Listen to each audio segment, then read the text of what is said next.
systemic attack. The first thing they went after in 1868 was health care. They rolled back the freedmen's hospitals that was providing free health care for blacks and poor whites post-slavery. And some of the writings suggest that the reason they did that, they said, why would we want to keep people alive who will vote against us? I didn't say that was in 2017. I said that was in 1868.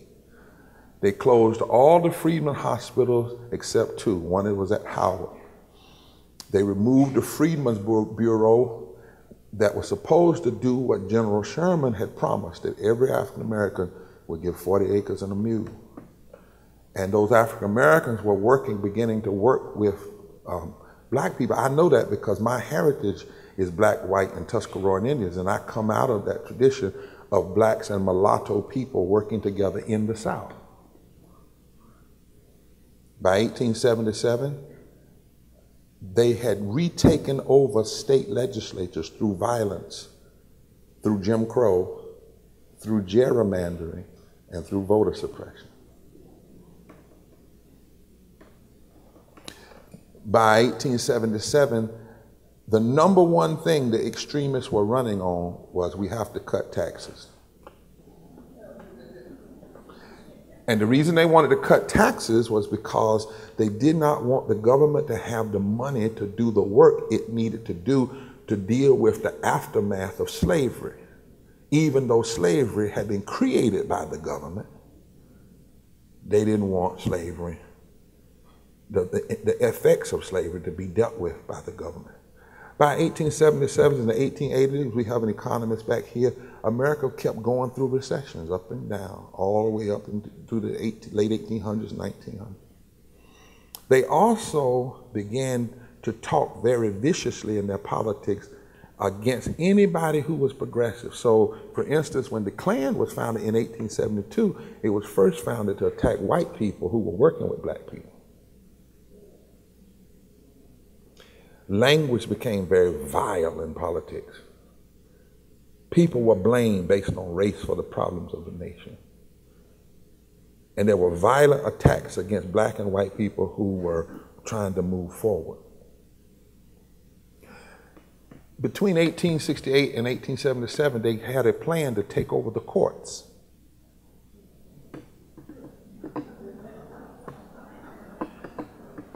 Beginning at the state level, federal level, and then in 1877, a presidential candidate loses the popular vote but wins by the Electoral College. You hear me, young folk? This is the benefit of going to class. Right, especially where people will teach you the truth.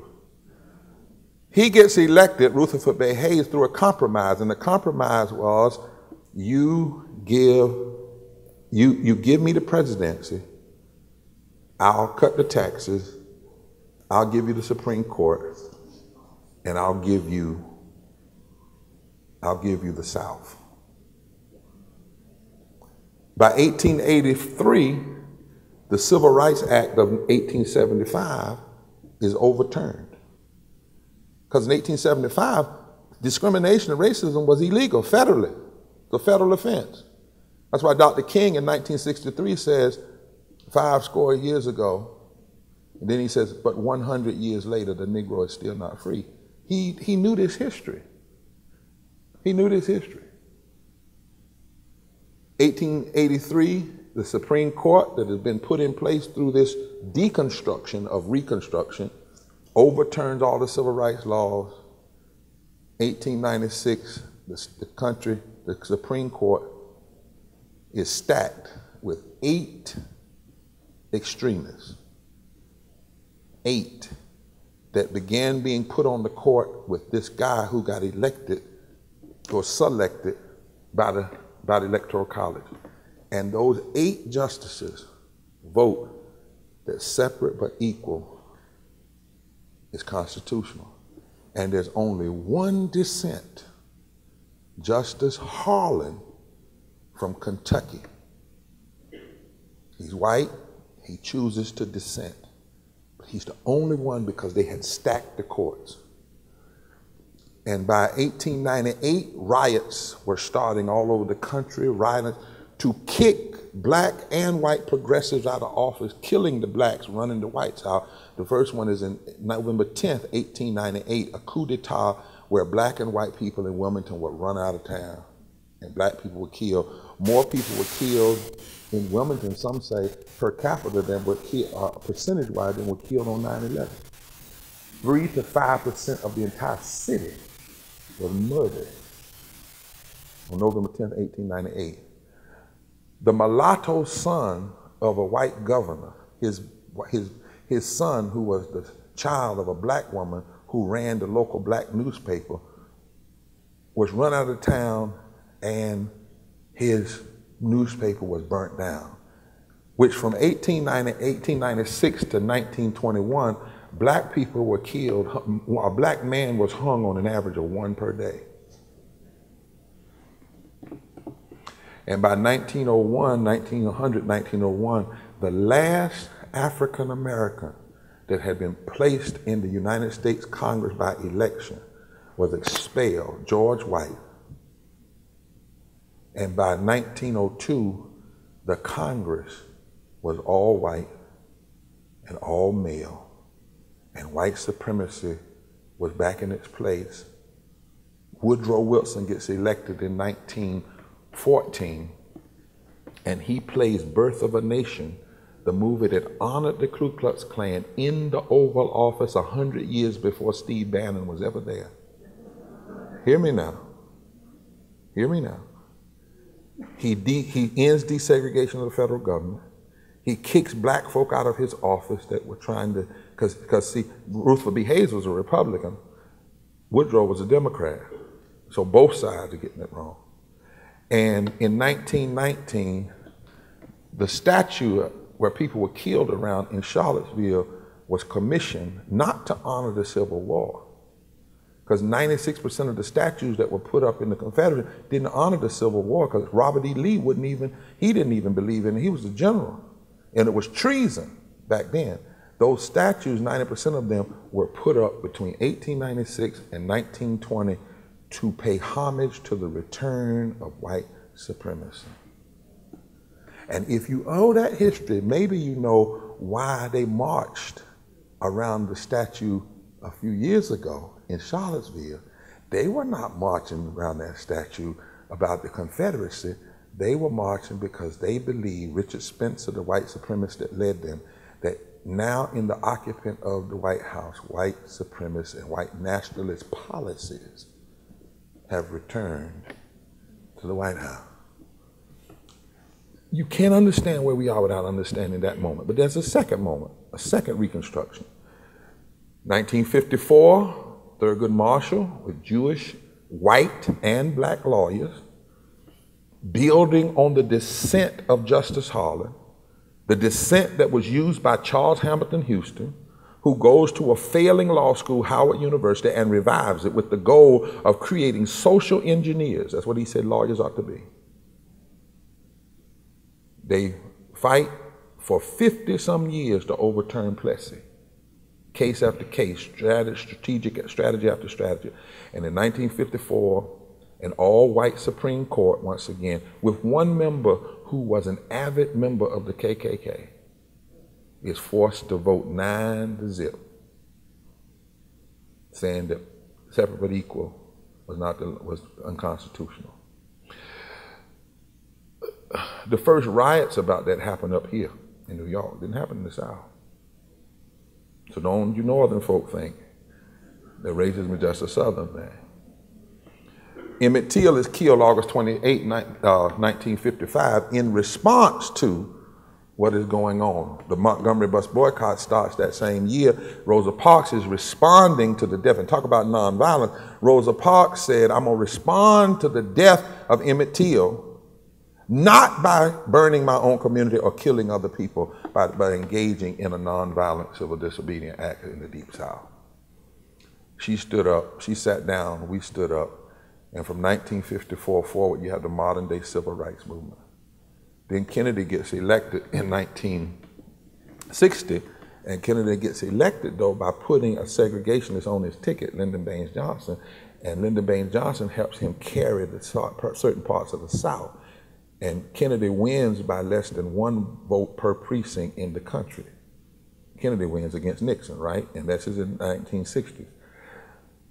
The Dixiecrats, who were the kind of the cousins, if you will, of the Deconstructionists from the 1800s, Strom Thurmond and people like that, decide we need a plan. So they began a new plan, a new form of Deconstruction, because they said we'll never win if black and white people come together and even if they had to put a segregationist on the ticket and vote for these people who are going to then push civil rights laws. Even though reluctantly Kennedy did it, he had to push it because of how he got elected.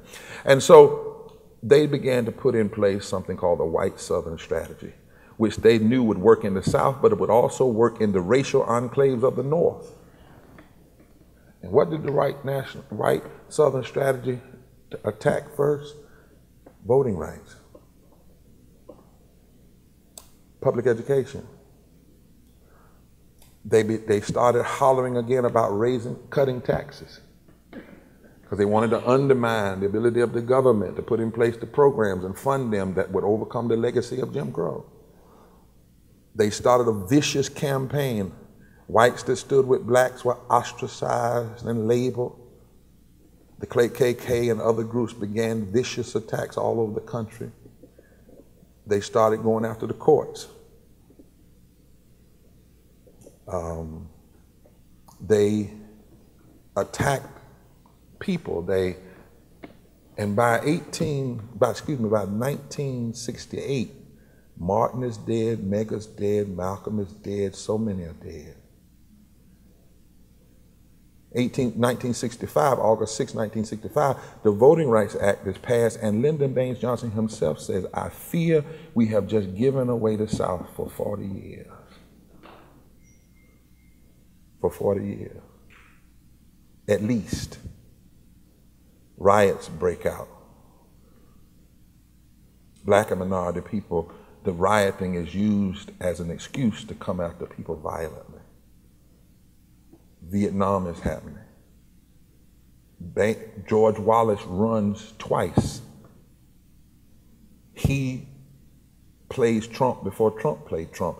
He became a governor who's vicious. Dr. King said, a governor whose lips are dripping with the words of interposition and nullification. That's what Dr. King described him in 1963 at the March on Washington, because he stood up and said segregation yesterday, today, and tomorrow. And he said it in a way as a high government official that gave license. And when he said it, when he opened his mouth and talked vile and vicious with the media, by the end of that year, he started in January with this, and he was just a governor, with this vicious language, this polarizing racist language. And by the end of that year, Medgar Evers was dead.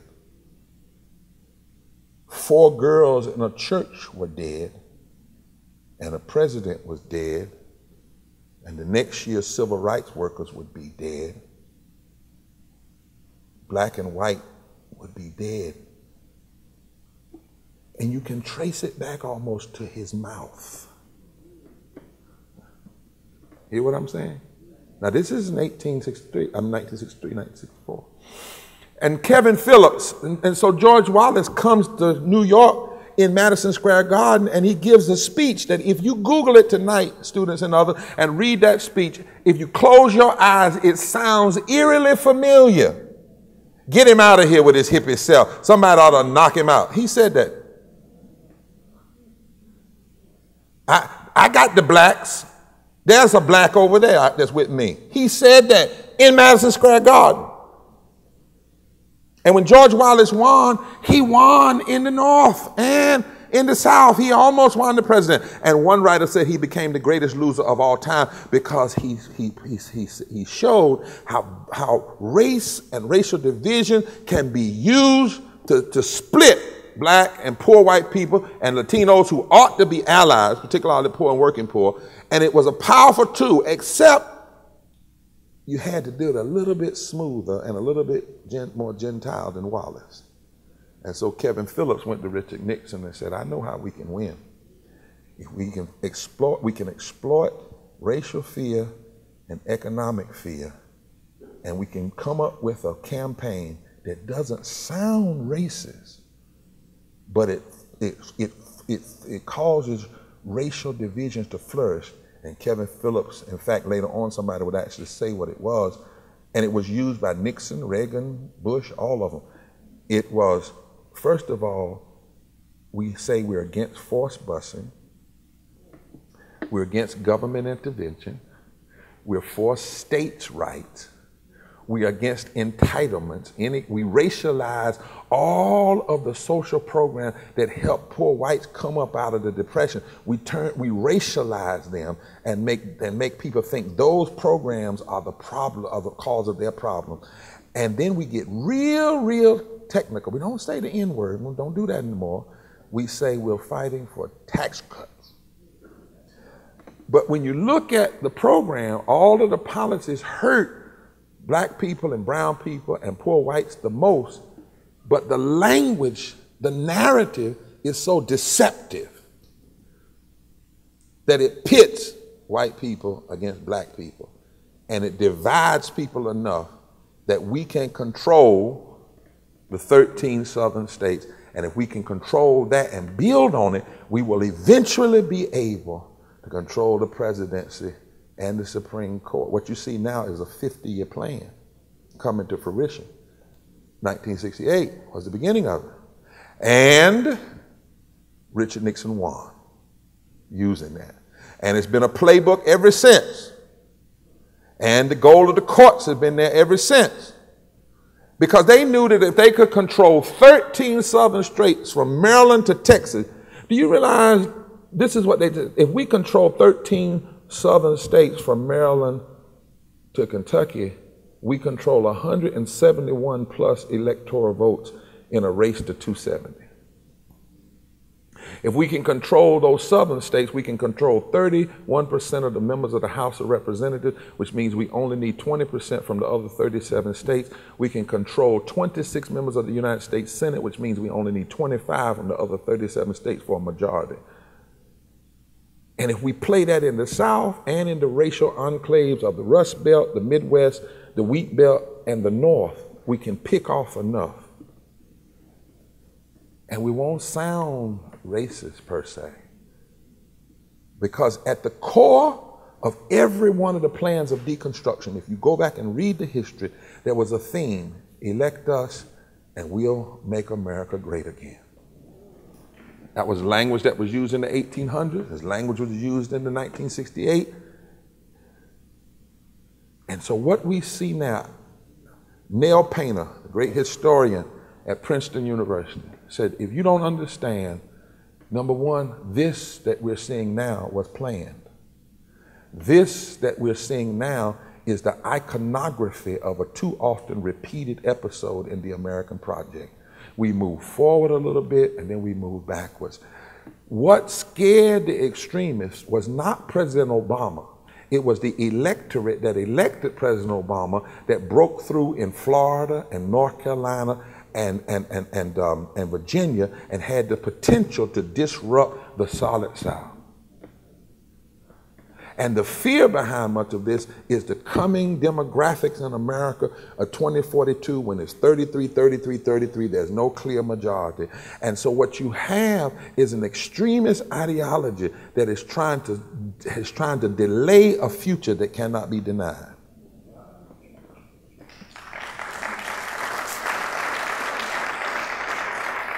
So that's why you can't say this is just about Trump.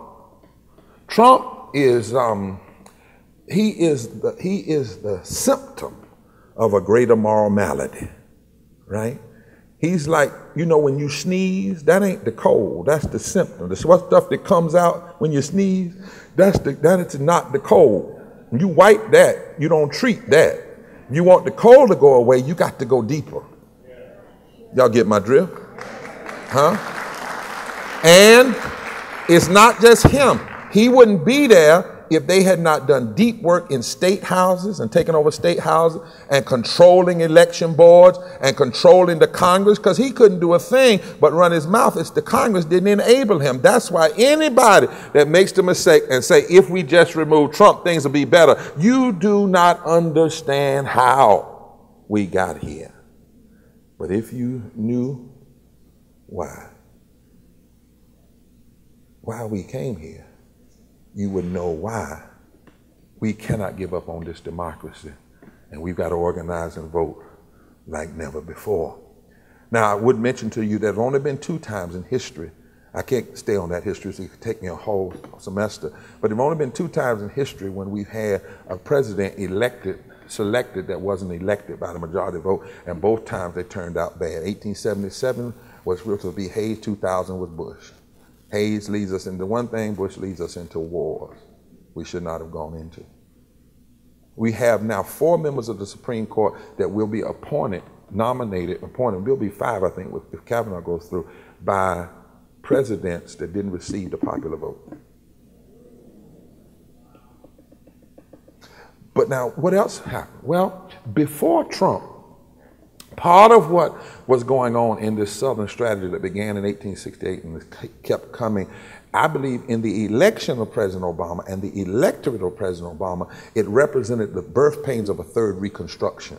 But the deconstructors knew it was happening. That's why they are fighting so hard to keep it to come in fruition. So what did they begin to do?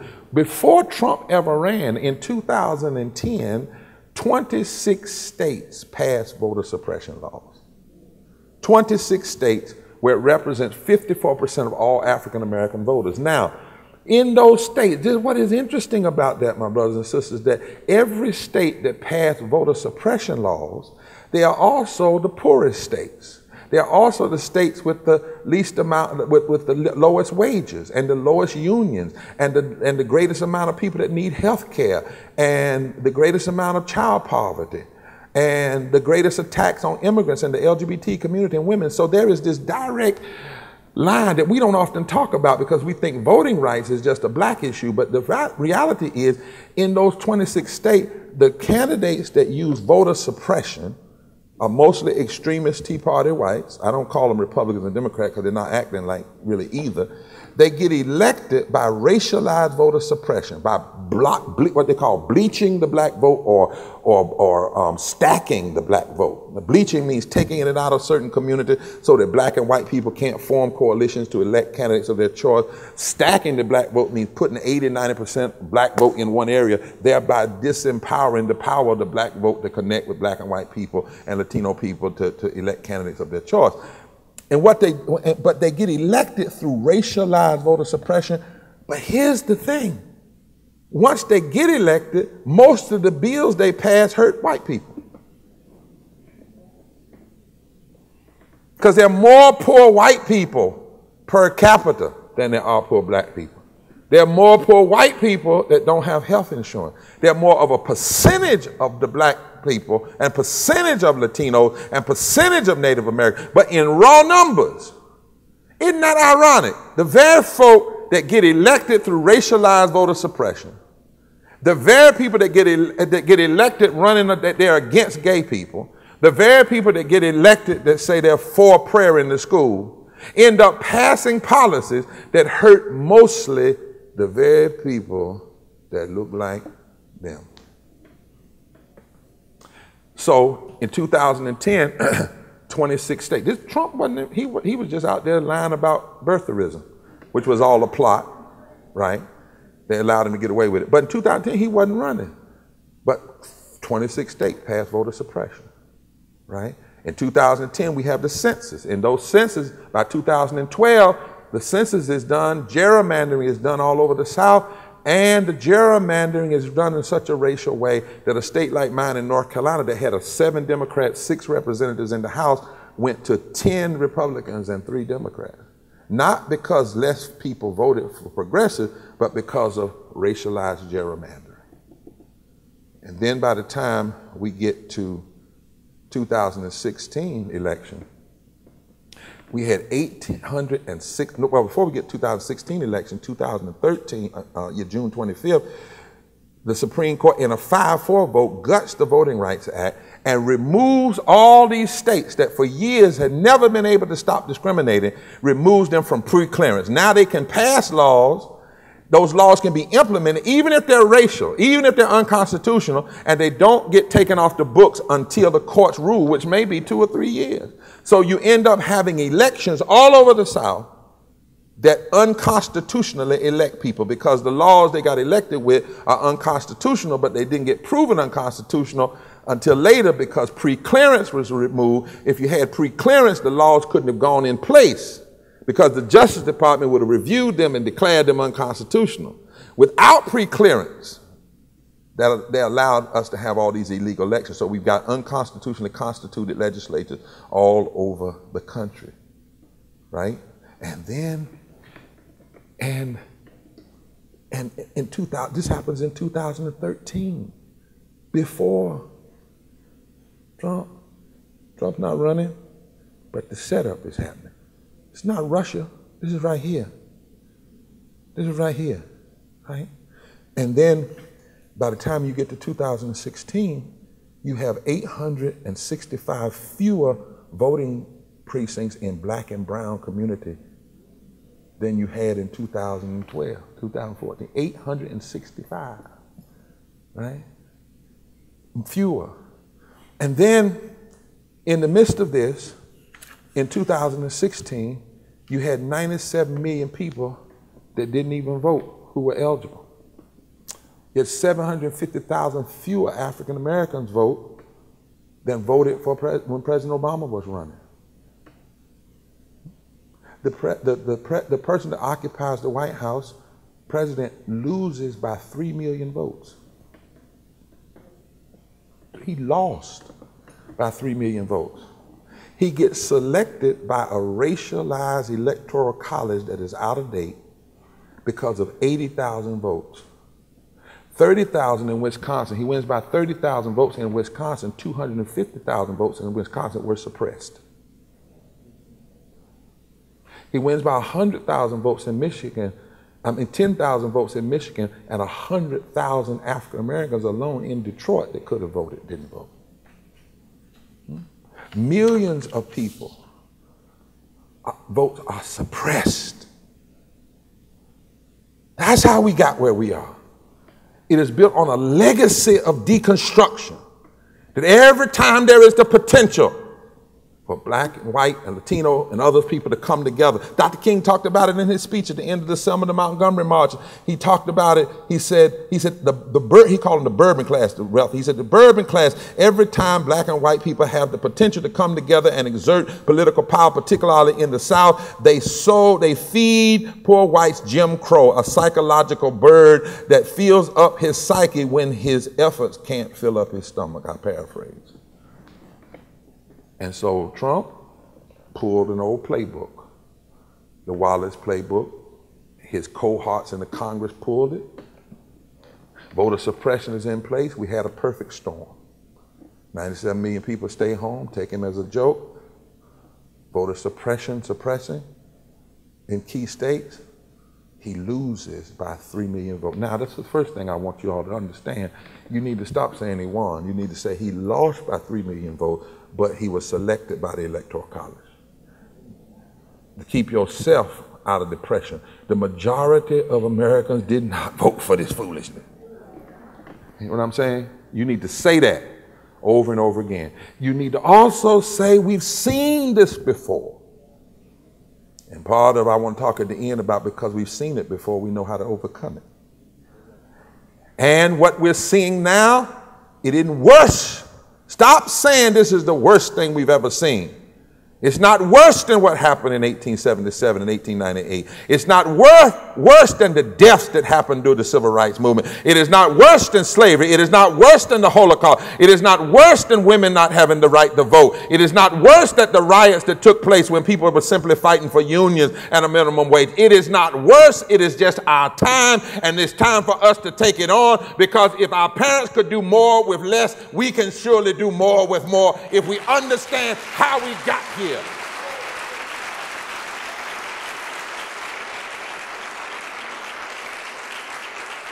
And so First of all, when it comes to voting, we must understand, we must fight not just for this, we got to fight this midterm, but we've also got to fight to change some things. We must fight to restore the Voting Rights Act. And we must call those who stand against restoration of the Voting Rights Act what we call Strom Thurmond, when Strom Thurmond only filibustered the 1957 Civil Rights Act for one day. We called him a racist. Ryan, McConnell, and Boehner have resisted fixing the Voting Rights Act for 5 years. When the Supreme Court gutted it, they sent it to the Congress, said, you fix it. They have sat on it for 5 years. If we call Strom Thurmond a racist because he blocked fixing the Civil Rights Act for 24 hours, then forget what Roseanne Barr said. That's not real racism. Forget people that told somebody the N-word. That ain't a lot of people. The real racism we ought to be dealing with is the folk that never call you the N-word, but every day they put on a suit and pass policy that hurt black, brown, red, yellow, and poor white folk. That's policy racism. And it's policy violence. We must fight to have voting as a holiday. We must fight to have early voting and same-day registration, something you don't even have in New York. In New York, you ought to be ashamed that North Carolina has early voting and same-day registration in the deep South, and all you good progressive folk up here with a Democratic legislature. What's wrong? Are there some folk up here that don't want everybody to vote? We need to push for automatic registration at 18. If you make me register for war at 18, I ought to be automatically registered to vote at 18. We must stop extreme photo ID laws that block people. We must ask for we must have protection systems with backup. Because of these computer glitches, we've got to have a paper trail somewhere that we know what's going on. And when we can, we must cease the Electoral College, because America is supposed to be a democracy. One man, one woman, one vote. No Electoral College that most of us can't get admitted to should elect who is the president of these United States.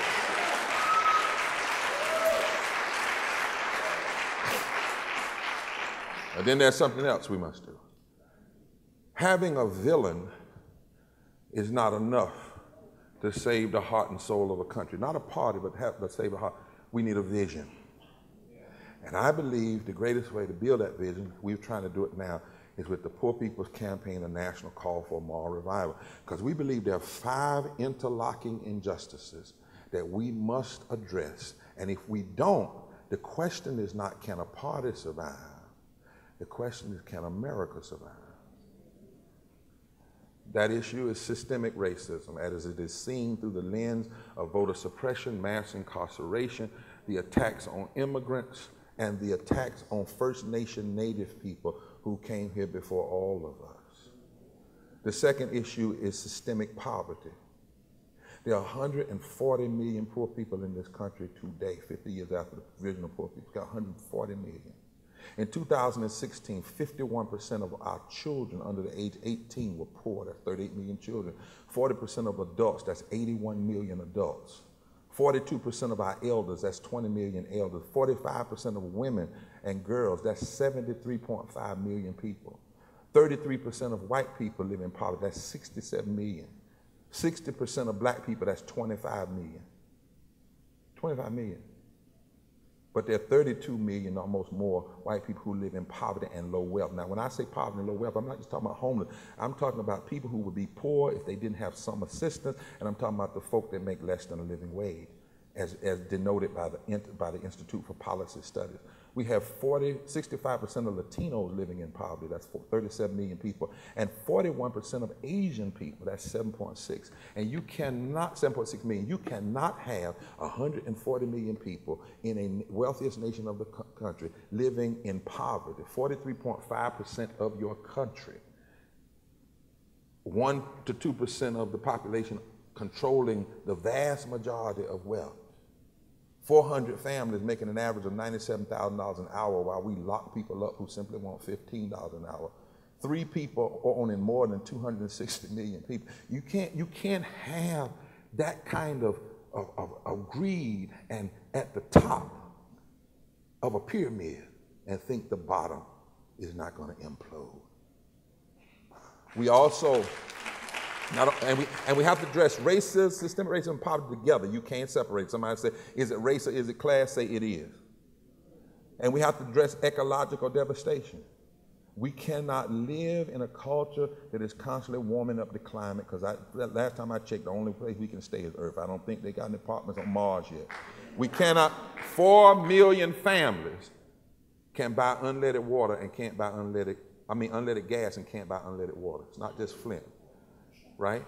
We have drilling going on First Nation property and reservations where their aquifers are being drilled on and being poisoned, and then the aquifers on the reservation are running to the aquifers outside the reservation, so the companies basically do it on the reservation thinking they're just poisoning the native people, but aquifers run, and then they end up poisoning the surrounding country. I know, I've been there in Arizona on the Apache reservation and see what's happening.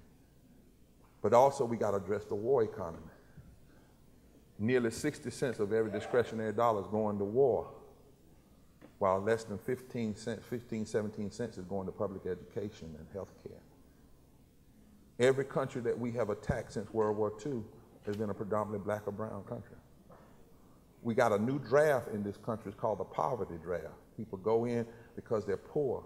CEOs of military defense companies make an average of $19 million a year, while the average combat soldier makes less than $30,000 a year, and some of them, when they come back, have to get food stamps.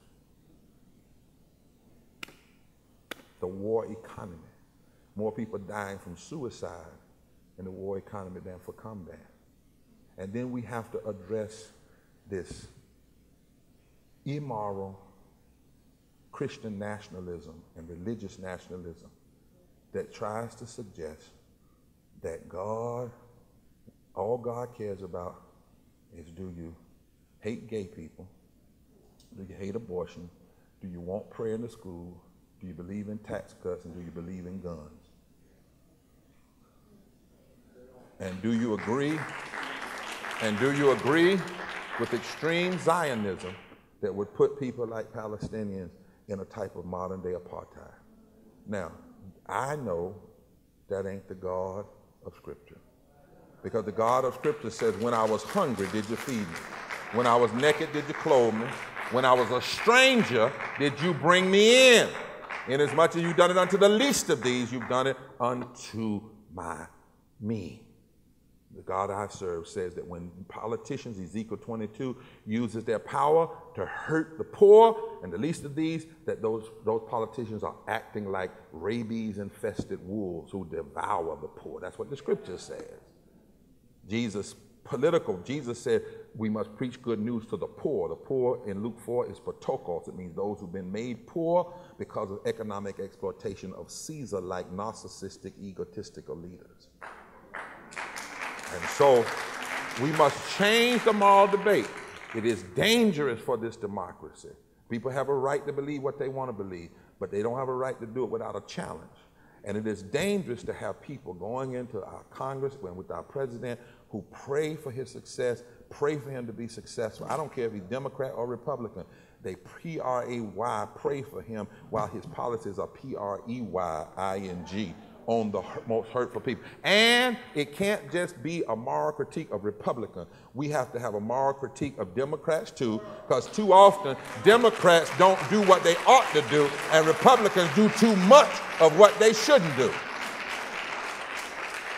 We need a moral narrative that says when you wake up in the morning as a politician and all you can do is think about how to take people's health care, that's not Republican or Democrat, that's not left versus right, that's right versus wrong. When you snatch up children at the border because they're brown, you know that wouldn't be happening if they were white children. That's not left versus right, that's right versus wrong. When you refuse to pay people a living wage in the wealthiest country in the world, when you deny health care, we're the only of 25 wealthiest countries that do not offer some form of universal health care. When you suppress people's vote, that's not left versus right, that's right versus wrong. Because when you suppress my vote, you suppress my humanity. Because we only give the right to vote to people. We don't give the right to vote to pets, parakeets, and puppies. So when you suppress my vote, you are literally saying, I'm not made in the image of God, and you have a right to suppress my humanity as though I'm a subset, a subspecies of humanity. When we make a killing off a killing, that's not left versus right, that's wrong.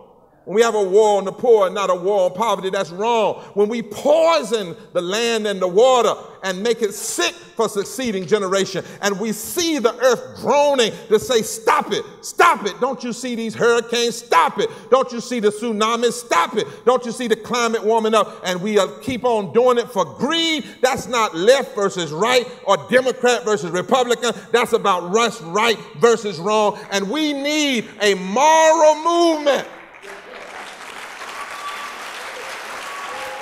of black people, of white people, of brown people, of Asian people, of red people, of gay people, of straight people, of urban people, of rural people, of Jews and Muslims and Christians and Sikhs and Hindus and people of faith and people not of faith who come together and say, we have been called in this moment not to save the Democratic Party, not to save the Republican Party, but to save the heart and the soul of America itself. That's our calling. And if we organize like this nonviolent, and if we register people with a movement mentality, with an analysis, not just registering people to vote, but registering people who know why they ought to vote, because they know how we got here. If you knew how we got here, you would know why we have to vote now. We have to vote now. We have to protest now, and sometimes we have to engage in civil disobedience, because the strongest thing we have is what Gandhi calls satyagraha, truth. Truth is going to have to take on these lies. Truth is going to have to take on these injustices. Truth is going to have to take on the vileness that we see. Only truth is going to make sure that the next time we have a presidential election, we don't have 26 presidential debates and not one on poverty, and not one on racism, and not one on health care, and not one on ecological devastation, and not one on war. Democrat, Republican, 26 presidential elections, none of those subjects were talked about for an hour. Only truth force. And true force has to come up from the people. And true force has to work nonviolently. Why? Because the empire will use your violence against you. People who are under the gun, people who are an unsettling force, people who are poor and hurting, they only have two options. One is to pick up guns and violence. Well, history tells us that doesn't work, because you can't beat an empire at an empire's game. No, they know how to use violence. But on the other side, poor people and hurting people and wealthy people with a conscience, if they come together and build a nonviolent movement. What is nonviolent movement? Nonviolence is protest. Nonviolence is civil disobedience. Nonviolence is voting. Nonviolence is speaking the truth. And when we come together like that, down through history, it has been shown that justice might beat up, but justice will get up, and justice ultimately will win every time. Yes! Medgar Evers got killed, but nobody talks about his killer, but they do talk about Medgar Evers. Yes, Martin Luther King got killed, but nobody talks about the killer. They talk about King. Yes, Gandhi got killed, but nobody talks about the killer, but everybody talks about Gandhi. We can win nonviolently with truth. It is not weak.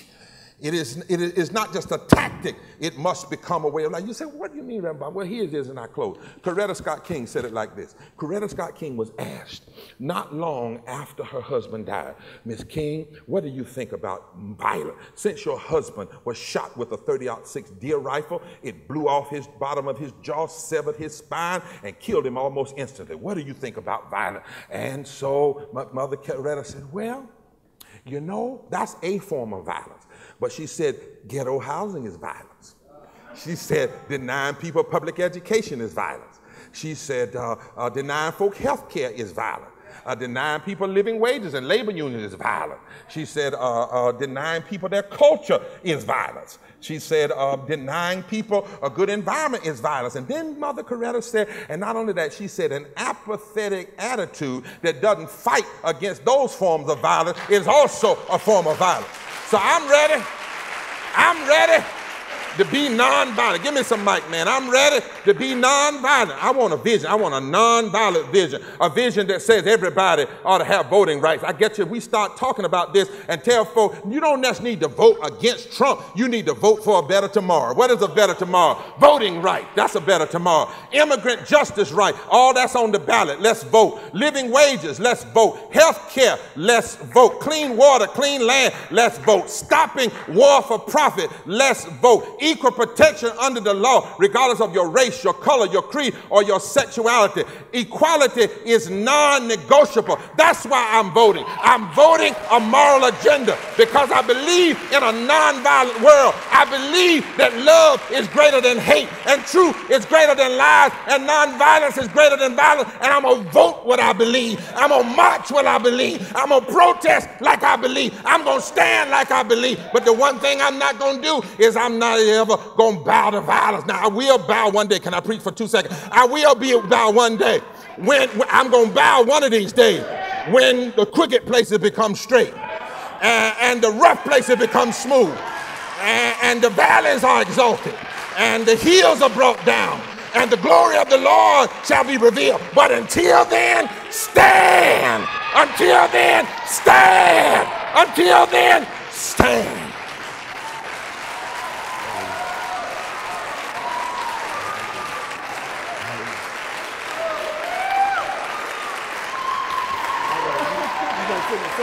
I'll sit right here. Let me see.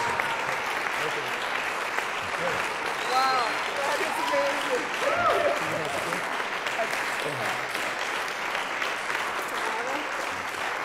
Wow.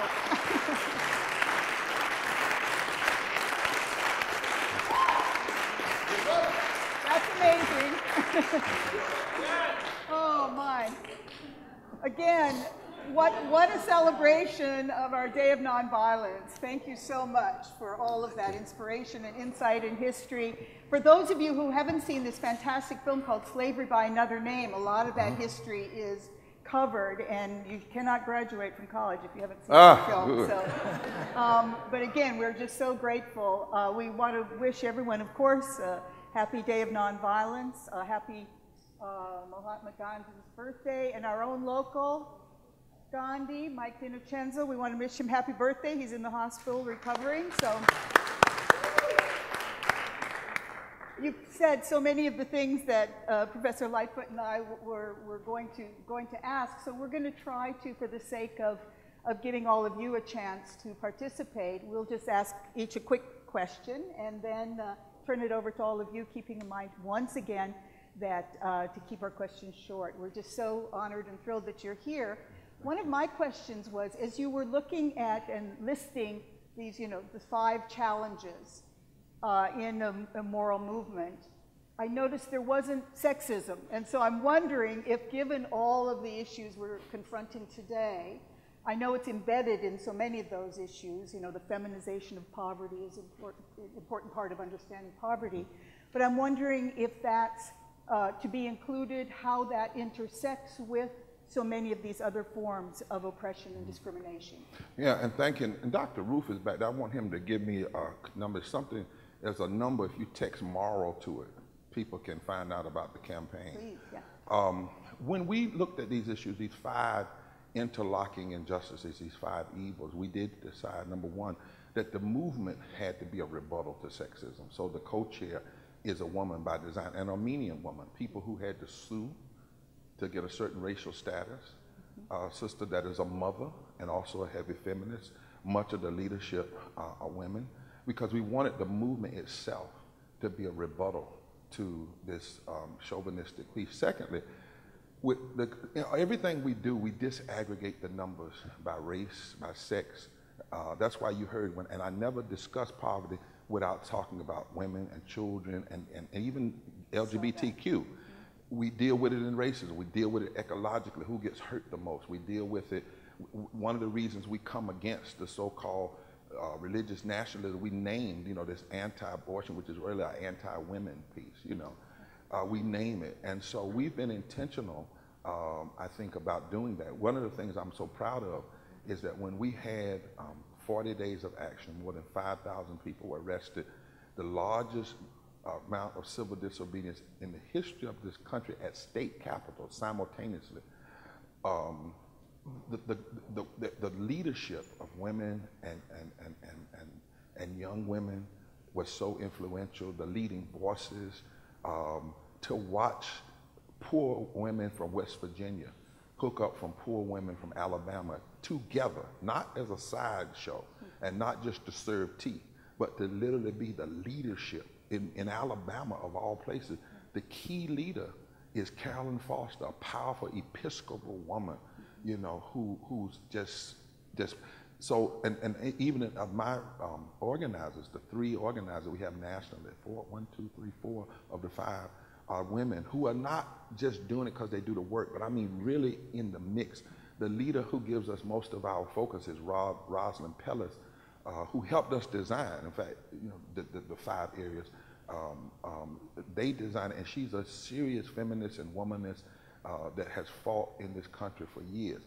What I do agree with you with is that we cannot walk away from that. You know, I just 2 days ago, in the midst of all this, talked about my own history of sexual assault, being sexually assaulted, you know, and how I know it was nothing like what Ms. Ford experienced, because I was able in some ways to fight away and so on. But what that does as a matter of pure raw power, you know, and destruction, and that's what we see, because even with like Kavanaugh, you know, before this he was unqualified. Yeah. You know, I mean, I'm gonna use some terms that I might get in trouble, but you know, the GOP Senate raped the system. You know, they took away Obama's, you know, ability to appoint for 400 days. You know, they took over the system. They went to this 51 thing. They assaulted the process. You know, his rulings, if you look at him, he has assaulted voting rights, assaulted ecological justice in his ruling. I mean, this is before we found out about all the other stuff. Now, but that doesn't, I'm not putting that up. This is the ultimate, because he decided that not only am I going to, the alleged allegation that I'm going to assault a woman and then justify it. I mean, and then you see this thing. You know, everybody at 16 gets drunk and passes out. No, they don't. You know, but what you hear in that is the same thing Trump said when they called him about grabbing this and that, was, well, boys will be boys. You know, and so we're wrestling with that question now in the PPC, but our first movement was to make sure that the movement was a rebuttal in and of itself. That is why the Reverend Dr. Liz Theo Harris, who's one of the strongest women I know, is not like the vice chair of the movement. She is, side by side, the co-chair, equal in power, responsibility, and all of that, and sometimes beyond equal, because she's so smart. She's one of the most powerful thinkers in terms of the New Testament, you know, in the country. But we are wrestling with that. My daughter's wrestling with that. So that's where we are with that. But we're going to have to deal. There's a book, lastly, I would say. Have you all read The Blood of Emmett Till? Anybody got that book? And how Tim Tyson lays out in that book that it's amazing to me that white nationalism and white supremacy, and by that I'm not just talking about, this is going to be crazy, white people. Because I'm at the point now you can be black and be a white nationalist. Now I know that people don't agree with that, but I say it, and the reason I say it because white nationalism is not first about hate, it's about power. It's a hatred for America, not just a hate for black people, it's a hatred for progress. So if you're black, but you go in and vote the policies of white nationalism, at best you are, at best you are an enabler of it. At worst you are an actual participant in it. But my point is, he goes back in his book and shows the connection between abuse and white supremacy, right? And how much abuse existed among white supremacists, right? Yep. Klan. for instance, and Lindsey Graham did all that raise. That was a game. That was like, the reason he did that because he didn't want that prosecutor to ask Kavanaugh any more questions, right? Because he got caught. So he said, I'm gonna blow it up. But think about who Lindsey Graham come from. Lindsey Graham comes out of South Carolina. He was tutored by Strom Thurmond, who had a baby by a black 15-year-old girl and called it consensual. These are so interconnected, I think, because it is about power and abuse of power. But again, the sort of explicit critique that is a feminist critique seems to me to be an important kind of ideological frame of reference to integrate. And the womanist critique, you know, when I took womanist critique, there were even some African-American sisters that challenged some feminist thinking when they said we are womanists, but there was an extreme form of feminist that just critiqued maleness, which I don't think is helpful, because then we just are exchanging destruction. So black women said, I can't afford to be anti-male in the world that's hanging my sons and hanging my men. Absolutely. But at the same time, I gotta say, like Sojourner Truth, ain't I a woman? And so I think that this hope that we have not been able in this country to really deal with the issues of race and sexism and many other isms. And you know, I have to live every day with being the result of relationships and rape. You know, I had black people and white people who had consensual relationships in my past with Native people, right? That's my makeup. But I also know in my history of places that are in my skin color, even the disease that I have. When I went to the doctors and they found this track in my blood, they said, they came in the room one day and looked at me, and they walked out of the room, and they looked at me, and they said, do you have any white folk in your bloodline? I said, you got some black folk in yours. Look at that hair on top of your head. Don't you think it wasn't some mixture both ways? And so the guy laughed about it because he was a real curly-haired black guy, white guy, you know. And then I said, what are you talking about? He said, well, we keep finding this track, this thing in your bloodstream, and it's more of a European piece, that, you know. So so that may have come through relationship, or it may have come through rape, but it came through.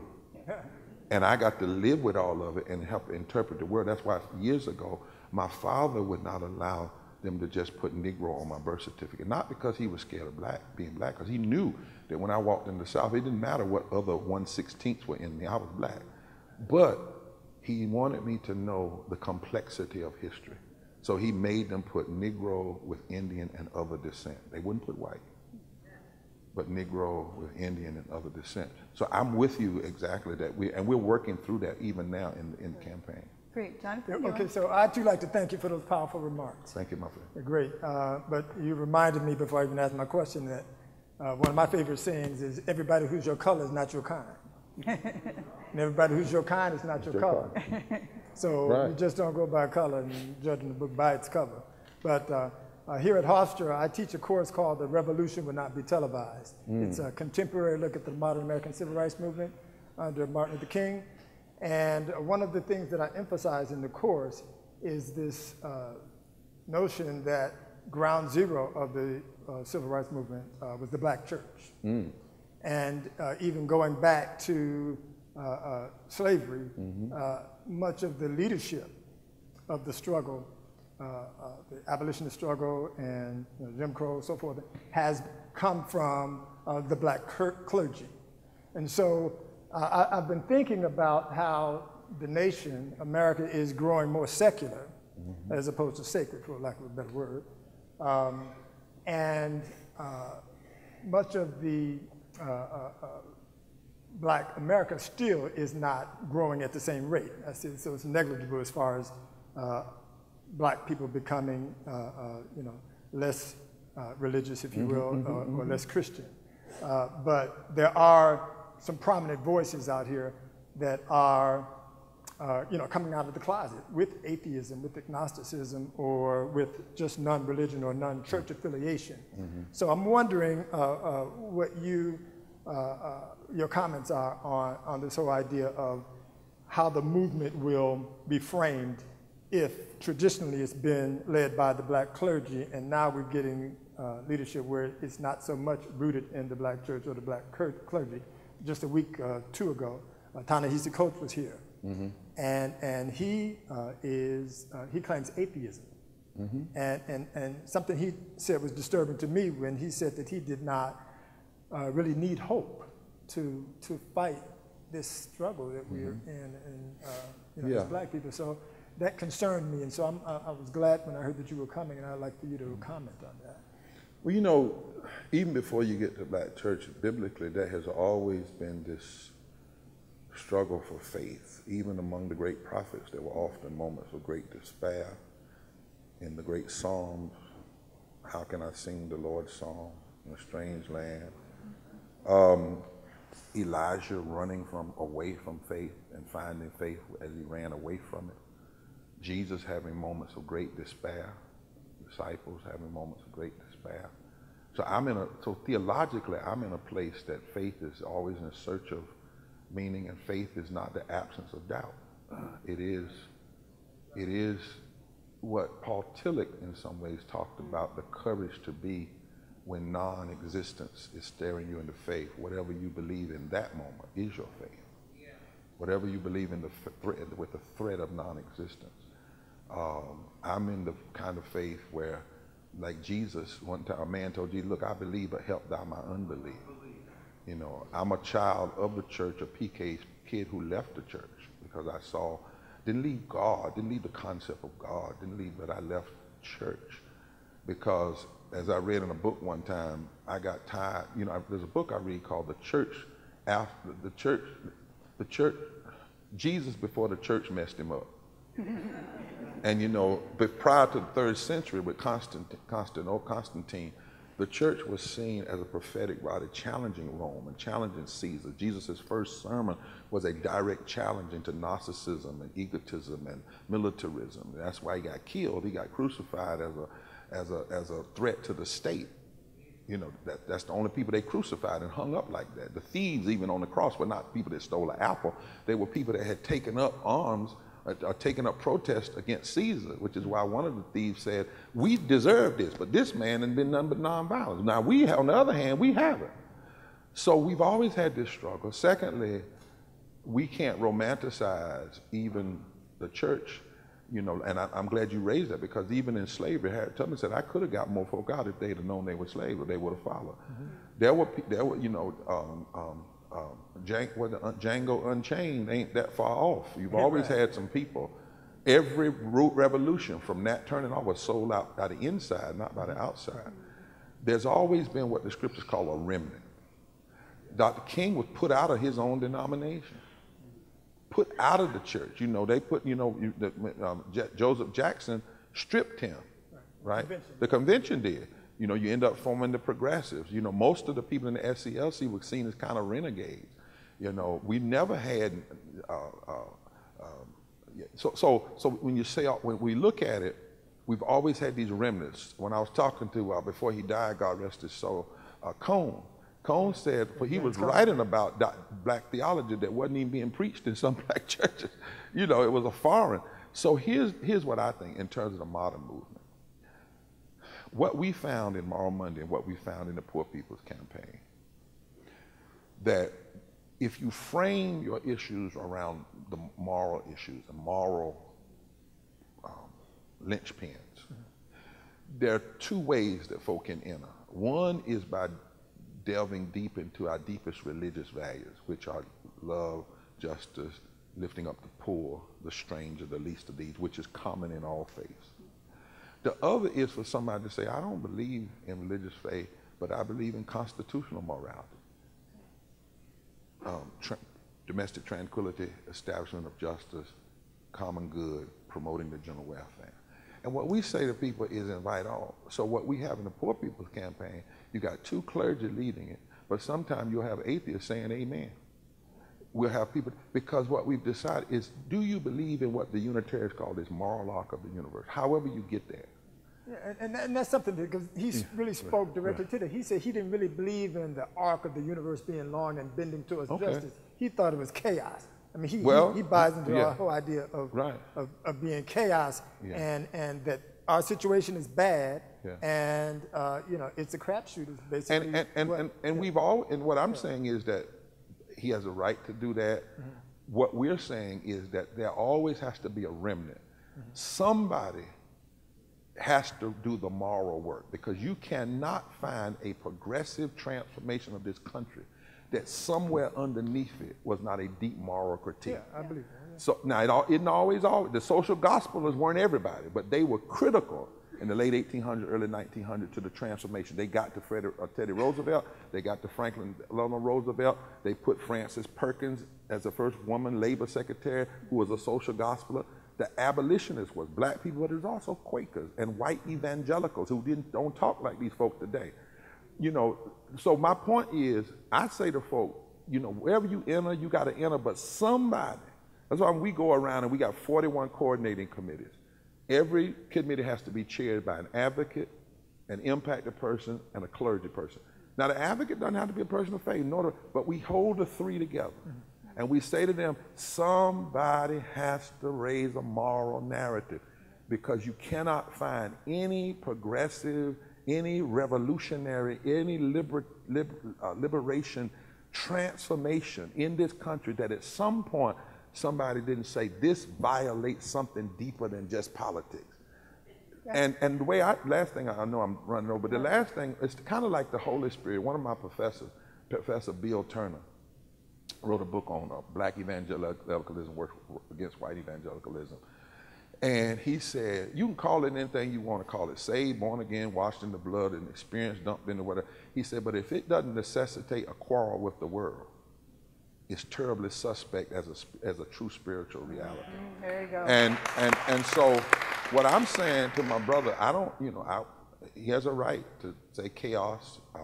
I too believe the world it has chaos, but I believe there's possibility within the chaos. When I was on Bill Maher's show, I told Bill Maher, I'm an atheist. Bill Maher said, what? I said, yeah, I'm an atheist. He said, stop playing. I said, no, I am an atheist. If you want me to believe in a God that is mean, a God that destroys people, a God that doesn't provide love people, a God that pushes down on women, well, I'm an atheist to that God as well. And he looked at me for a while and said, we need to talk. And I said, yeah, Doc, you know, I get it. I mean, I get the despair. I get all of that. I'm just not willing to let it go, because you cannot tell me that when folk were willing to literally get killed and shot, that their faith wasn't real. Right. Now, other folk might have done it for other reasons, but I can't discount. It's kind of like electricity. You can't see it, but go put your hand in a socket. And that's, yeah. It sounds almost like we're talking about a kind of moral and political literacy and fitness, you know, well, in other words, that well, you don't see. That's the thing. I don't separate the two. Right. That's Greek. You know, that dualism. Right. You know, for me, moral budgets are moral issues. Yeah. Yeah. Economics is a moral issue. Yeah. See, I don't separate the two. Now, manifestation. So either I may claim it as a moral. Like, how can you say you're a country that established justice as a moral principle? Right? And then you got 140 million people living in poverty. That's not just. Right. So whether I come at it through the Constitution or I come at it through religion, because sometimes people will say, Reverend Barber, we'd love to have you come for inspiration and moral insight, and then we're going to have the economists. I said, no. I said, I want to be on stage with the economists. Yeah. Because my moral tradition says where your treasure is, that's where your heart is. Where your heart is, that's where your treasure is. Yeah. So don't bring me in the room to inspire you. Yeah. But then when it becomes a political discussion or whatnot, you want to take me out. I'm saying the reason we have so many problems is because we've elevated injustices and justice to the same moral equivalency. Right. And we got to have a narrative to say, no, this is not a Republican idea this idea is a violation of our constitutional moral values, period. They're not on equal standing. Democrats, this is, if you always talking about the middle class, Democrats and never talk about poverty, you too are in violation of our deepest moral standard. Am I making any sense? Yeah, totally. So that's why don't invite me as a preacher in the prophets of the Bible were deeply educated in the ecclesiology of the temple, the priestly things of the temple, but they were also deeply informed about the politics of the society, and they never separated the two. Right.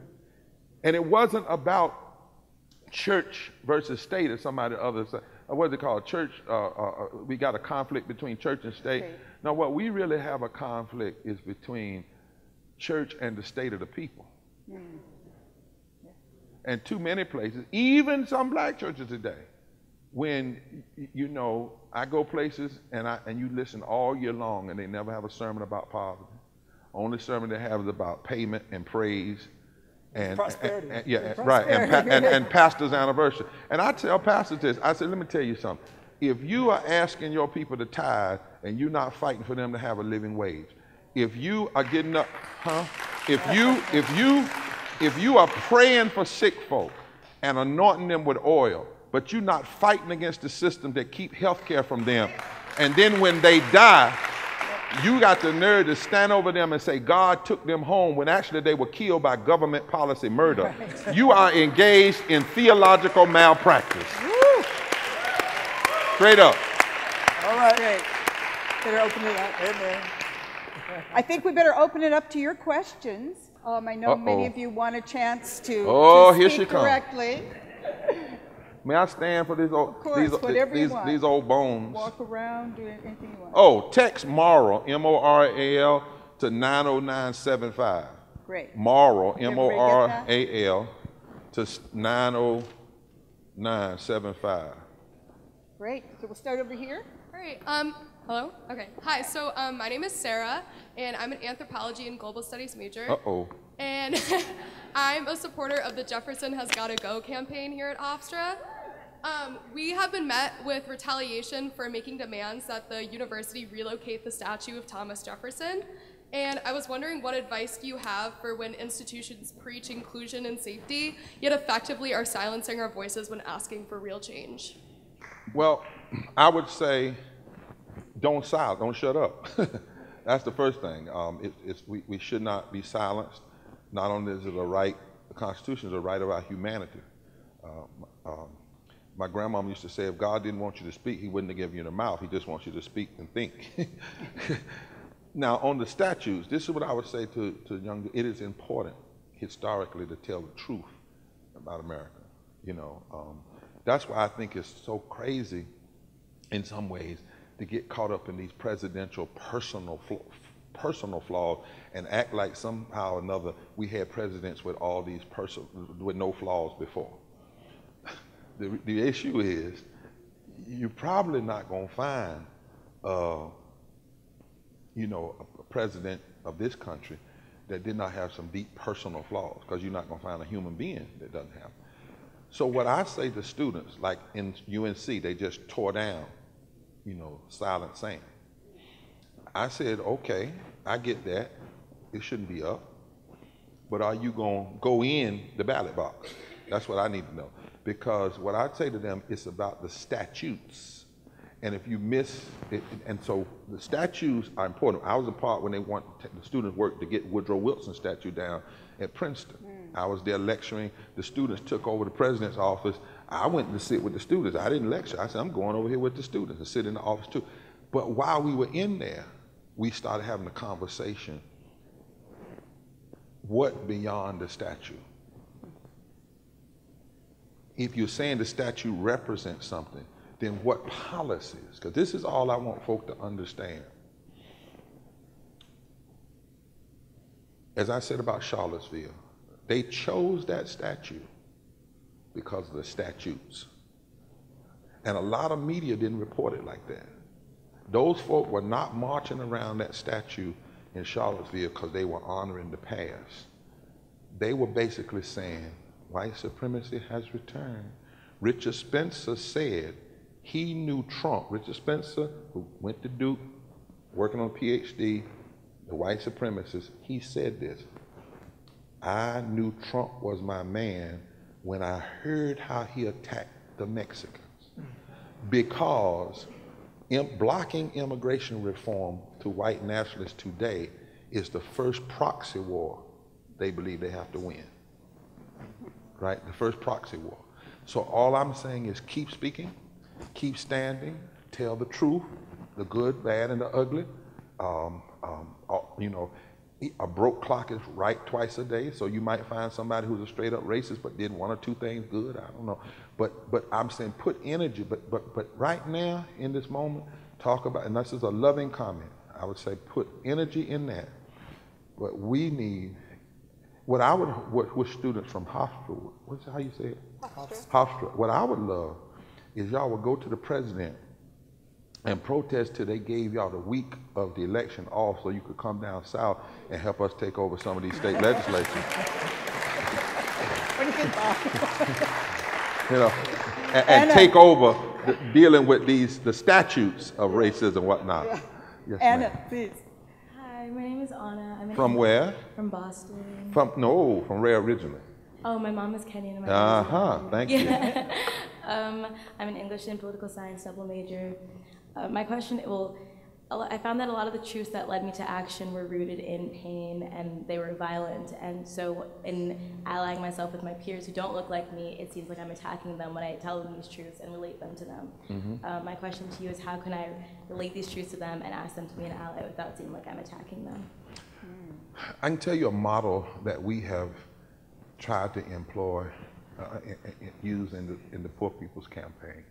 Because people, so much has been done to fuel hate. And remember I said in my speech, this division and this making poor whites, poor blacks enemies when they ought to be allies and Latino is very designed. And it's not just happening here in the country. You know, I was recently in Liverpool and I was asked by some folk coming to Italy because of the white supremacy and nationalism that's happening around the country, around the world. I was reading a book that one day that Trump is so fascinated with Putin in Russia is really because Russia is one of the last places that really pushes back against immigration of any kind.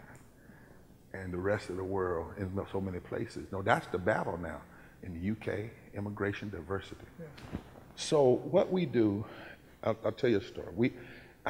Over the last year, I've been to the mountains of West Virginia and East Kentucky. Now, East Kentucky, and I've been down in Alabama, East Kentucky voted for Trump 89%. Harlan County, places like that. And I was told, don't you go down there. First of all, because the Hatfields and the McCoys are still fighting. And you can't go down there and talk about race. I said, why not? I think people are ready for a grown-up conversation. You can't go down there. But that's what we did on Monday in North Carolina. We brought people together, but how did we do it? So I went down to Eastern Kentucky and got white coal miners and black coal miners and others in the same room, about 400 or 500 people. And I said, listen, let me tell you a story. And after we show you the data and the story, then we can talk and you can disagree or whatever. And I took that map showing that Kentucky with Mitch McConnell had a lot of voter suppression. And then we started showing them the numbers. And you should have seen the room. And one guy stood up and said, damn, they've been turning us against each other. I said, mm-hmm. And another guy said to me, I'm a Hatfield. And the other said, I'm a McCoy, but we're here, we're gonna start working together. And the black and white coal miners started getting up testifying about what really happened in West Virginia is the politicians allow the coal mine to be sold to multinational companies, but put clauses in there that they didn't have to be unionized. So being honest about the data, starting with the penetration point of race, but showing how the racialized stuff actually allows people to get empowered who then hurt all of us, and getting people to see that if you're white, if you're Latino, if you're black, if you're Asian, if you're Native, and you can't pay your light bill, we're all black in the dark. If your baby can't eat, your baby doesn't cry white or black. Your baby cries. And but you have to do it without lying about the history, but you come at systemic racism not so much from personal interaction, you know, but from the policy perspective. Now, the danger of this is it can get you killed. That's why they killed King. Understand, when he brought together war and race and class and began to start having conversations with the Vietnam protesters and the white people in Appalachia and the black people in Alabama, that is going directly against the game that has been played in this American project forever. And it is, in fact, can be dangerous, but it must be tried at every season. So you keep talking, sister. You keep having those conversations. And maybe everybody won't get with it, but you know what? Right now in this country, I told y'all that we didn't lose 3 million more people. Do you know all you need in the southern states, for instance, if you register 30% of the unregistered black voters and got the progressive whites and Latinos that are already progressive in the South to work together and vote, you could change about 4 or 5 states. That with a 12% increase in voting over the 2014 midterms, it's a new world. We now are percentages away from transformation. And I go back to the South African phrase that they used during the days of apartheid. I carry it with me. See, because there are times you must know your enemy is the best discerner of your strength. How your enemy fights you is actually a discerner of your strength. Because if your enemy has to cheat you and suppress you and put pornographic sums of money that we know about and go all the way to Russia and lie and can't fight you on an even keel, that's not a sign of your weakness. Your enemy is telling you you're strong, but you got to believe it and organize and believe it and come together. So in South Africa, they used to say, only a dying mule kicks the hardest. See, I'm not optimistic, I'm hopeful. And maybe that's why I need to have that conversation with Coach. See, there's a difference between optimism and hope. Yeah. And in some ways, I understand him being not optimistic. I'm not optimistic that Trump will change. I'm not optimistic that Democrats are going to automatically start being, you know, really talking about the poor. And I'm not optimistic, but I'm hopeful. And my hope comes through the despair, not around, as Bishop Tutu says. It's got to come right through the despair. It can't be gravy. It's got to be meat, right through the heart of the despair. And sometimes I'm most hopeful, as Jesus said, when your enemies lie on you and say all manner of evil against you, rejoice and be exceedingly glad. Because your enemy is actually telling you how strong you are. Your hater has to become your motivator. That's right. Every day. That's right. Uh-oh. I think he's next. We got. Yes. Could they combine them? Would y'all mind? Or how long we got? How long we got? Okay. Hello, my name is Jared, class of 2014. I noticed that when you asked about including sexism in your moral revival, you mentioned ecological injustice. Mm-hmm. In connection to sexism, and I'm wondering, how do you connect your feminism with ecological justice? Oh, because poor people first get hurt the most by ecological injustice, and poor women and children get hurt the most because there's 73.6 million women and children who are poor in this country. So just recently we were in Stokes County, and there was a white woman there. Stokes County, North Carolina is where this company, Duke Power, has dumped coal ash. Watch this, they've dumped coal ash. This is crazy. The land that they took over and made into a beautiful lake used to be owned by Native people. Then it was owned by black people. They took it from the black people and the Native people, made a lake and put middle class and wealthy white people on the lake, then dumped the coal ash in the lake.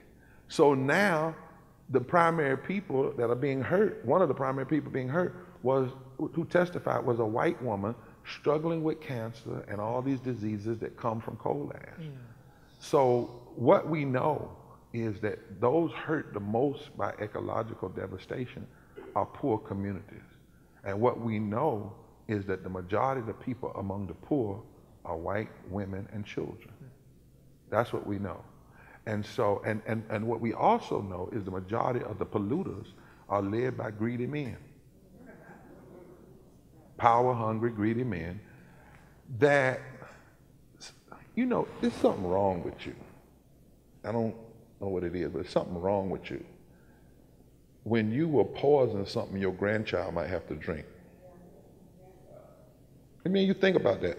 For money, for the immediacy of monetary gain, you will put poisons in the air that you'll probably be dead by the time the air gets poison enough to kill you, but then you keep impregnating your wife and having children. That's some sick, I just thought about that in that moment. I mean, that's kind of, right, that's what I'm saying. That's right, right, I mean, that's kind of sick, right? And so that's where I'm saying, we need, you know, women and whatnot, because, and I'm not, see, I don't diminish, I'm not saying a woman is a woman only if she has a child, but I'm saying that's some sick stuff when for a momentary monetary gain, you will engage in policies that will potentially destroy your descendant, your posterity. So and our attitude towards nature is probably sort of right. Controlling. Yeah, contaminated about power. Like in the Bible, when the Bible in Hebrew says, can I do a quick theological? Sure. Okay. Okay. So I did a speech recently at a Rosh Hashanah service, and I talked about the myth, if you call the different stories of creation. So at the time of the Genesis Jewish model of creation, the Jewish people were in captivity in Babylon. In Babylon, the story of creation says that creation is a result of war and chaos. That the gods were fighting, and this one god goes to the other god and cuts a deal. That god then says, if you give me everything, I will, this is the Babylonian myth, I will destroy. And so the god goes and destroys the woman and the baby. And it is out of the destruction of that flesh that earth is made. So in the Babylonian mythology, war is creation. Power is creation. And chaos is creation. In the Genesis story, chaos exists. And the Spirit comes to bring order into chaos. Violence exists, clashing the worlds, and the Spirit comes to bring nonviolence. The Spirit comes to bring an earth of equity and care. And the evil that comes with pride and says, I don't have to do that. I can be just like the Babylon. I can be like this, be violent and be destructive. So what we've done, or what some have done, is when they read domination, it says, and you shall have dominion. In Genesis, that word in Hebrew does not mean domination. But when you hear folk like Newt Gingrich or Jeff Sessions or Jerry Falwell Jr., them saying, what they're really saying, they believe in the model of domination. And that domination is a necessity, whether it's dominating women, or whether it's in the past dominating the slaves, or whether it's dominating immigrants. You know one thing about nature. Or nature. That's what I'm saying. Or natives or whatnot. Think about the immigrant. You know, people say, we don't want the immigrants here, but you don't ever arrest the people that bring them here to work for low wages. Because what you're really saying, we want to dominate people until they start becoming too populous that they might control our society. And once we've dominated and gotten everything out of them we can get and built our society on the back of their economics, then we want to kill them. So, is that helpful? Yes, thank you so much. You did that. We got one more or two more? Two more, but want to ask them both, and then we'll see how they meld together. I think you were next. Hi, Genesis, major in political science Genesis. and sociology. There she is. I wanted to ask, so I found it interesting that the majority of your organization, or not the majority, but a large portion, are run by women. And often at the university and at local protests that I go to in the boroughs and in Westchester, we see like the majority of protest spaces and the majority of activism spaces being occupied by women. And it's hard to engage men in that activism and in that action. Ooh, and I'm wondering how, if you've received pushback from that in your organization and how you respond to it. Margaret, let's get your question too. I'm going to hold No, you're out. not off the hook. That's right. Okay. Hi, I'm Margaret. I'm a global studies and drama major. As a 19-year-old, I know a lot of people in my age group who either don't care about politics or are easily swayed by any kind of misinformation, especially online. So in response to your notion about 18-year-olds being legally required to vote, would you think that the online spread of misinformation and general lack of political education would pose a threat to future elections? That's a good question. Let me take hers and come back to you, okay? So Genesis, what's your name? Margaret. Genesis Margaret. Okay, so Genesis, you know, you just asked the $10,000 question, you know, even as a pastor.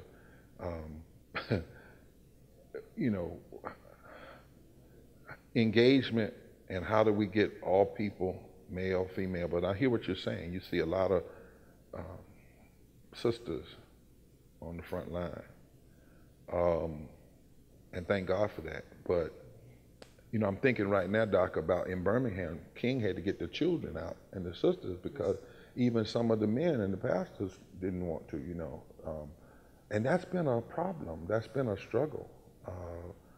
It's not to the antithesis of men, you know, but it has been I don't know all the answer to it. I do know that what we say in our movement is whosoever will, let him come. Just like if we go in the community and we say we're forming not an organization but an organism, because we believe we got enough organizations. We need a movement that people can still stay in their organizations but can do a few things together. That's what the Moral Monday movement was. It was not an organization.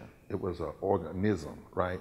So we go in the communities and we say we only go where we're invited, and when we're invited, and if we come in and people say, we're going to do this, and the Poor People's Campaign is this, this, and this, and folks say, well, we don't want to do that. We don't get mad. We say, okay, because we're looking for the remnant.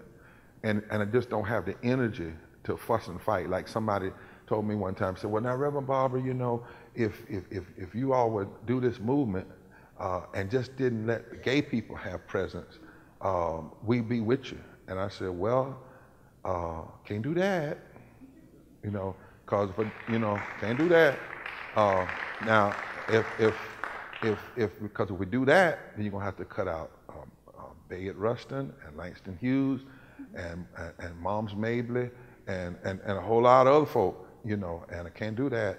And we're not gonna cut people off like that. And they say, well, but it ain't the same as being black. I said, I know that. I'm born black. I have to tell you if I'm gay, but because I'm born black and I know that what the codification of inequality will do once ever you put it in the law, that's why I stand against any form of codification of inequality, because I know what it can do. Okay, come on with it. So don't.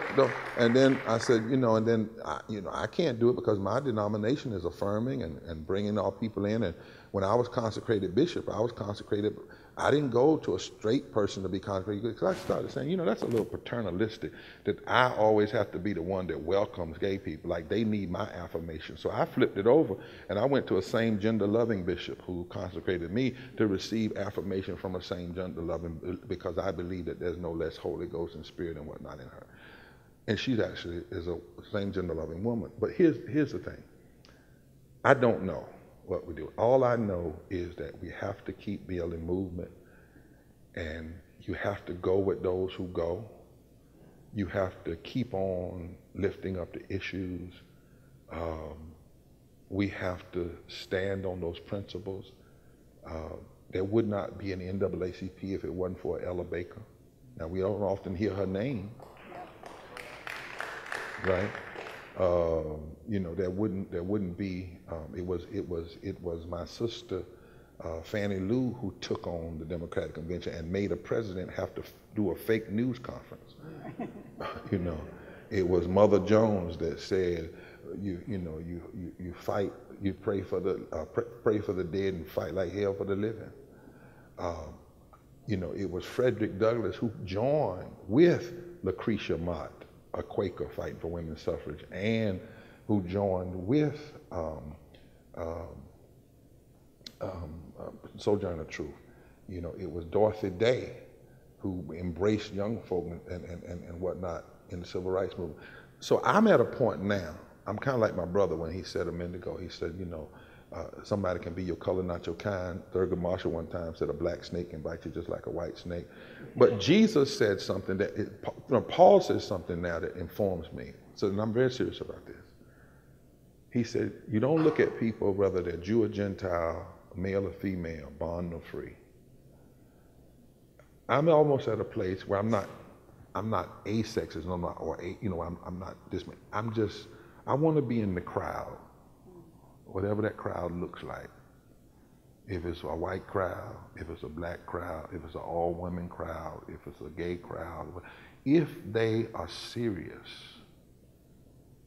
about challenging systemic racism, systemic poverty, ecological devastation, the war economy, and this false moral narrative, I want to be in that crowd. Whatever we got to do to wrestle to be in the crowd together. I'm not going, as long as you're willing to hold all of them together. Now, once you start to, well, we need to have a neoliberal thing that just deals with economics. We don't want to deal with race. I don't want to be in that crowd because that's not real. Or we say, well, we just want to deal with race, but we don't want to deal with poverty. I can't, you can, I can't, right?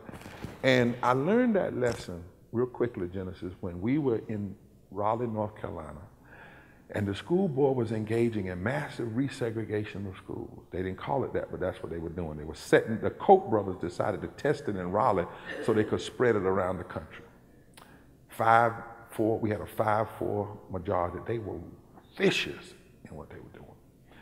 And it came to a point that I almost quit. What's your name again? Yours? Linda. Linda. I almost quit, Linda, because we were organized, and we couldn't get black churches to stand up. I mean, they might come to one meeting, but I mean to really fight. And so I was home one night, I was thinking about leaving the part of the movement, kind of like King left Albany. You know, I was thinking, I think you can't, this is Raleigh, can't organize. And I picked up the newspaper, and there was an article in the newspaper from Nancy Petty, Reverend Nancy Petty, about the situation. I read it, I called her at 12:30 and apologized for calling her that late. Talked for about an hour. Of course, my wife said, who is this woman you calling at 12 at night? That's the first question, all this civil rights stuff, but I want to know, who is this woman that you calling laying up here beside me? So after I survived that critique, I met with Nancy, we talked, and we decided that myself, her, Tim Tyson, and one other needed to do an act of civil disobedience, and the prominence of our position might draw people in. We went to the school board meeting. When they took a break, we took the seats and started having a teach-in, right? A public teach-in with all the cameras there. They came out, long and short, they arrested us. We in jail. When we got out of jail, I picked up my phone and I cut it on and I started going through some of the social media, and there it was. Raleigh, North Carolina and Raleigh is going to hell because the big black fat preacher and the white lesbian preacher have got together. And I looked at Nancy, I said, you a lesbian? And she said, you fat? And literally, we laughed about it because and so when Nancy got married, I didn't go for political reasons. She's my sister. She's been in the trenches with me. And we didn't raise I didn't go through all of that. All I knew was here was a woman, a preacher, who saw what was happening to black and poor children. And I wanted to be in relationship with her. I learned about her later, but then it was too late. It didn't matter, right? It didn't matter. So what I want to say, sister, is that if whoever understands it's their time to stand up with whoever will stand up with you. And some will come and some won't come. And don't ever romanticized the movement. 58 people started in Birmingham. I went to a lady down in Selma. She said, y'all look at them pictures. There wasn't no 2,000 people in that march. If you look at it, we were 2 by 2. It might have been 300, right? There wasn't but 250,000 people at the March on Washington. There were about 10, 12 million black folk in America. There were at least a couple of million in and around Washington, D.C. They brought in buses. So that means a whole lot of folk that say they were there today. I'm just saying, Trump ain't the only one lying, right? And so, but that's somewhat okay. You wish you could have more, but you can't wait. You cannot wait to stand up until the crowd has all the right percentages. You got to stand up because purpose demands it. And to your question, I'm like those 18-year-olds. I can't stand politics either. And I think that's exactly right. If we keep feeding 18-year-olds politics and this normal Democrat, Republican stuff, you're right. They don't care. They turn off from it. But I believe there are some 18-year-olds that are concerned about everybody ought to have a right to free public education and a college education without having to borrow your money into debt. That they believe in health care for everybody. There's a generation of 18-year-olds that believe that we ought to be able to live together as one, and that equality ought to be non-negotiable. I believe that there's some young folk that believe that we've got to deal with this killing that and destroying of people through racism and other means. And so what I want to do, and I believe, yes, I want them registered at 18, but I want a movement that won't feed them politics, but a polis. Polis is a Latin word. It's not about partisan politics. It's about the standards and the structures that uphold a society or either destroy a society. And I think there are a lot of 18-year-olds, since they're probably going to be the only group of people that will be able to live in, if they're 18, 19 years old, well, if they're 20, 22, they might have the ability to live in 3 centuries. That's a lot of living to not be concerned. And I'm willing to risk it, because when I look at history, it was always the young radicalization of young people that forced. Harriet Tubman wasn't that old. Martin King wasn't that old. The Vietnam folk weren't that old, right? The SNCC wasn't that old. The civil rights movement didn't have energy. But when the young folk came in and started doing things unconventionally, so I'm willing to risk. I'm willing to risk young folk voting first, because they can't do no worse than some of these crazy adults are doing or older folk are doing. Right. But secondly, I just don't believe that young people have lost their idea. Many of them have become sick of what they see in the foolishness. But if we can offer them a moral narrative, I saw in the Moral Monday movement young people come in that hadn't ever been engaged. But when they saw us not talking about Democrat or Republican, and they saw us fighting for real issues and not playing the games, I saw thousands of them. We have personal testimony around this, but one of our dear colleagues who's not here tonight, John Tien, his son heard you at Princeton when he was 19, went out the next day and did civil disobedience. Ben is now working for the Southern Poverty Law Center. Oh, so wow, okay. Lest we think that... So, but I agree, I want to acknowledge what you're saying. Yeah. And that is, haven't we committed a sin, that's my language, as a society, if we have engaged in our political discourse, dialogue, and our political operations in such a way that our children hate us, and they hate what they see. But I also come out of a faith tradition where every time there needed to be transformation, God did it through a child. Moses, Jesus. And so could it be that your distaste for what is that it will lead us into the deliverance of what ought to be? I'm glad y'all are sick of it. I'm so glad I don't know what to do. Because just maybe, your sickness of it will make you come to the place that what's his name? Not Richard Wright, yeah.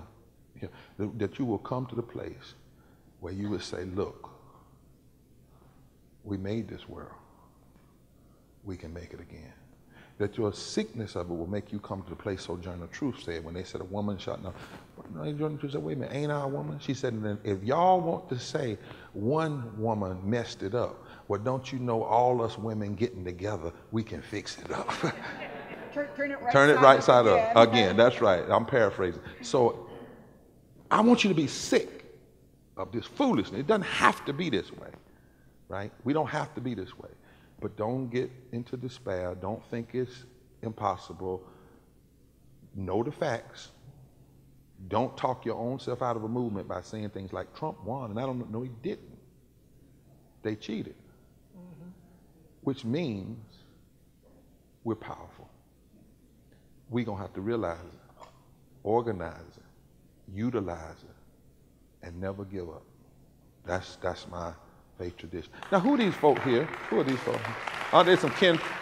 You said it said Barber guest. Those are some of my people, aren't they? Yeah, tell us, yes. Who are these guest folk now here? You reserved guys, seats. Yes, who have the reserved seats. Yes. I got some cousins around here somewhere. I didn't know if this was the crowd. How you doing?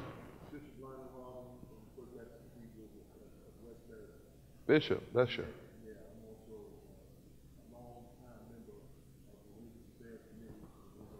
Bless your heart. Great. Okay. Thank you, my friend. God bless you. I want to know who this reserve crowd was. Yeah, well, you know, we love the Lord. That's right. That's right. Well, Bishop Long Harvey, First Baptist Cathedral of Westbury, and a member of the Religious Affairs Committee for the NAACP. Yes, sir. This is Cedric Easley, amen, pastor of Union Baptist Church in Yeah, Hempstead. Union. Yes, sir. Yeah. Yes, sir. Kenitha Pettis. Amen. Come on, y'all stand up. Don't let me do it all. Good Shepherd Lutheran. Okay. Union Baptist. Emmanuel Baptist. Emmanuel. Carl Dehaney. Okay. Okay. So you got a lot of amens in it. Amen. Well, bless y'all. Bless y'all, Doc. Thank you, Bishop. God We bless need you. that. Thank you. If we- I think we're done, right? So, can I mention one thing I would ask those of you don't have to get the book, but online you can, but there's a poem that I would ask you all to read. It's called What is Life? I wrote it when I was going through very, very serious depression. And the doctors had told me basically, as far as walking and marching and protesting and pastoring, it was all over. In 1993, I was 30 years old. Everything I had touched up to then had turned to gold. Whatever I wanted, I got it, from degrees to anything. And then one morning, my legs left me. And they said, you know, this is basically it. You need to call in the social worker. You need to get a place in a nursing home and tell your church you're not coming back. Tell the job you're not coming back. And I owned that before there was deliverance, there was depression. Some of the depression came because friends that I thought were friends walked in my room and said, you must have done something. You ain't got the faith. They said all that crazy stuff. But in the midst of that, a lady, and this is a true thing, I tell about it in my book. I was really depressed one night, and this lady rolls in my room on a wheelchair, and she starts talking to me and tells me she came to pray for me. And I literally said, listen, I don't want, just leave me alone, because I was just frustrated, mad. You know, God, why in the world? I depended on my legs. I was a football player, you know, all this kind of stuff. How am I going to be a preacher and can't stand up? I mean, come on, how am I going to do baptism? And she said, well, you can't run. I'm going to pray for you anyway.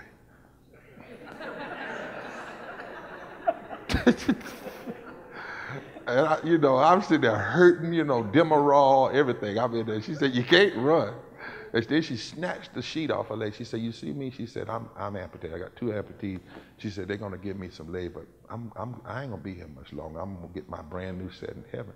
She prayed for me. And then that morning I woke up and I called the nurses. I was feeling better. I said, look, I think I'm ready to do my therapy, because I had been resisting because it was so painful. It hurt so bad.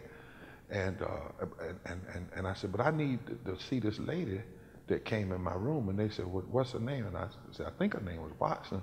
I said, but you know her because she's got double amputees. She said, we don't have amputees on this floor.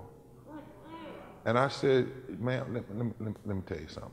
Last night, a woman, well, you check somewhere. She said she was on this floor. And I don't think they just let people roll around in the hospital. And she said, no. She went to the doctor. He said, you okay? I said, I'm okay. I said, yes, there was a lady. I said, check the system. Look under Watson. Y'all are not going to tell me. So they said, we don't have a Watson. And so I decided that in my moment of despair, that God sent me an amputated angel. My angel didn't come 6'7" with big wings. My angel came amputated. Because that night, what she said to me, when she prayed, she also said to me, you will stand, but you will have a certain amount of crippleness, but your crippleness will inspire other people to stand. Not just to stand physically, but to stand in movement. And I didn't understand it then. I stayed in the hospital 2 months at that time, but it wasn't long after that I wrote a poem entitled, What is Life? You know, what is life? And it wrestles through that, and what all people who've ever believed in justice have always had to go through. All people who've ever believed in love have always had to go through the valley of hate. All people who've ever believed in justice have always had to go. It is a necessary form of suffering in order for you to see the power of that which you believe in. And I encourage young people and others to read it if you get it, because it has helped me in terms of focusing on life and recovery and not being totally undone by situations that are trying to break you. Sometimes we will be broken, but it doesn't have to be forever.